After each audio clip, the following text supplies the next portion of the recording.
बोल जयकारा। बोल मेरे श्री गुरु महाराज जी की जय। बहुत खुशी हो रही है कि इस समय हम दादा गुरुदेव की जन्मस्थली में आए हुए हैं और बहुत विचार, बहुत भाव आते हैं, जाते हैं और चलता रहता है। सोचते रहते हैं, जब हम लोग ये वेद दर्शन पढ़ा करते थे तो हमें ये सब लीलाएं हमने बार बार कई बार पढ़ी हैं और सोचते थे।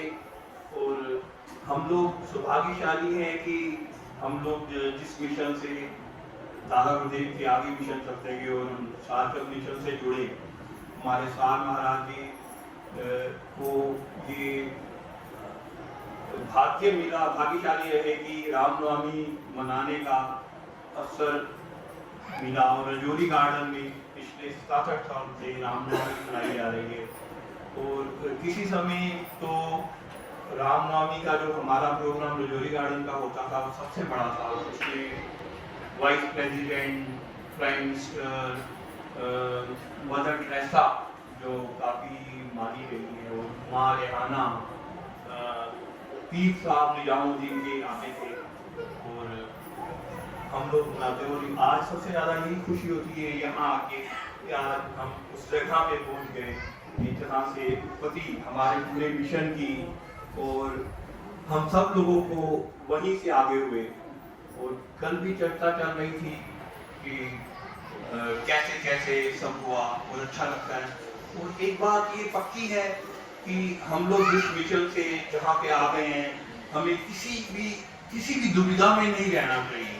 हमें अपने ही हमारे कर्म या अपने में कोई कमी रह जाती है जिसकी वजह से हमें शायद अगर कुछ हम चाहते हैं और नहीं मिला, अदरवाइज या ऐसा कुछ नहीं है जो नहीं हो सकता। हम लोग भी काफी रहे, मैं बाहर रहा 1 साल चाइना, और ऐसे ही कई बार मौके मिले, कई बार देखा हमने कि हमें हमारे गुरुदेव कभी भी मुश्किल में नहीं पड़ने देते। एक छोटा सा मैं वाक्य सुना देता हूँ। मैं 8 अगस्त 2008 चाइना में था, तो उस साल में पूरा चाइना में ही रहा। ओलंपिक चल रहे थे, मैं शायद कल जिक्र किया भी था। तो वहाँ का जो सिस्टम है, जो दूसरे देश के लोग होते हैं अपने पासपोर्ट के बिना कहीं आ जा नहीं सकते। मैं क्योंकि वहाँ रहता था तो लगता था ये अपना ही घर हो गया। तो हम लोग दूसरे सिटी में गए हुए थे और बिना पासपोर्ट के मैं चला गया। थोड़ा लेट हो गए, वहाँ पे रात को चेकिंग हो गई और मेरा असिस्टेंट जो चाइनीज था, इंग्लिश का नाम था, तो मैंने पूछा ये क्या हुआ, तो उन्होंने बोला कि चेकिंग कर रहे हैं, आपके पास पासपोर्ट है? मैं क्या नहीं है। तो मैं तो क्योंकि नहीं ध्यान था, तो वो लोगों ने मुझे अरेस्ट कर दिया। 5-6 जो स्क्रीन गन वाले लोग थे, उन्होंने गाड़ी मेरे उसको बोला कि अरेस्ट कर रहे हैं, इनको लेके जा रहे हैं, कल आप इनका पासपोर्ट लेके आए तो इनको छोड़ा जाएगा। तो मैं मन से बहुत उदास था और उदासी में ही निकला कि महाराज जी बचाओ। आप मानेंगे नहीं, ये मेरे बोलने का ही था।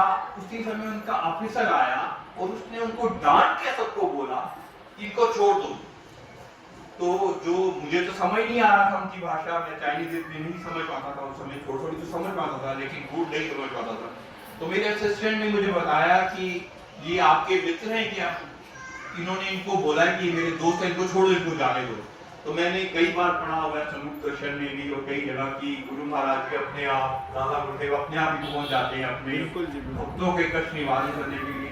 तो ऐसे एक नहीं, बहुत उदाहरण है, समय नहीं है। और एक बात और मैं जिक्र करना चाहूंगा कि हमारी चर्चा में ये बातें हो रही थी मनोज जी के बारे में कि भाई हम लोग यही कह रहे थे कि देखिए हर एक के भाग्य में कुछ ना कुछ होता है, और ये आपके भाग्य में था कि आपने एक जगह ढूंढनी थी, वो ढूंढी और मिली।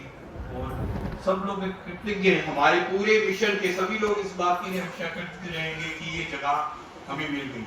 और हम लोग भाग्यशाली हैं जो यहाँ पे आए और यहाँ पे दर्शन पा रहे हैं और 2 दिन रहने का मौका भी मिला। और आप लोगों की सेवा हम कभी नहीं भूल पाए, जितना प्यार से आप लोग करते हैं। इन्हीं शब्दों के साथ धन्यवाद। बोल जयकारा, बोल महाराज जी की।